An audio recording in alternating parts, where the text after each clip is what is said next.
So sometimes with your Glowforge, the head does not always see correctly within the camera, so it'll sit here and say centering for the longest time.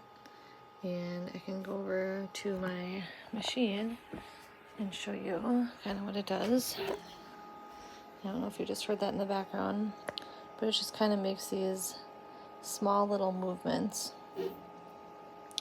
And to do that, or to reset things so the machine can actually see, it actually doesn't even recognize that this is in here. We're gonna just reset it by pushing our bar all the way to the back and moving our Glowforge cartridge to the right, and make sure your machine is off when you do this. And then you're gonna want to put the cartridge right in front of the camera, and then it tends to catch it a little bit better. We're a little bit off. We're gonna bring it forward and over a little. And that should work. And then we're gonna head to our computer.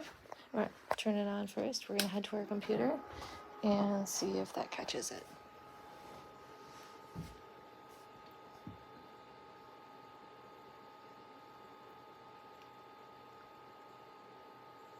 And I just turned the machine on, so sometimes it takes a couple seconds to recognize. You can see it's trying to focus on this other piece that was in there previously, but we have a new piece in there, so it should be able to catch the new piece.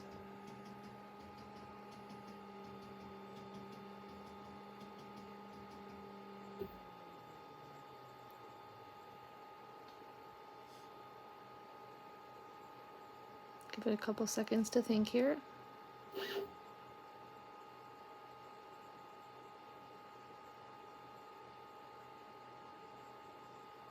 And if this doesn't work, sometimes it does need to be unplugged for 30 seconds, and we can try that next, but this normally does do the trick. I just heard the bar go all the way over to the left. Now it's going to center back in the middle. It does say scanning, so that's a good sign.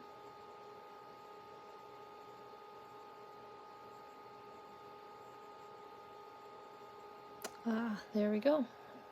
It shows the new piece in there, and we are just going to select that, and it is ready to cut.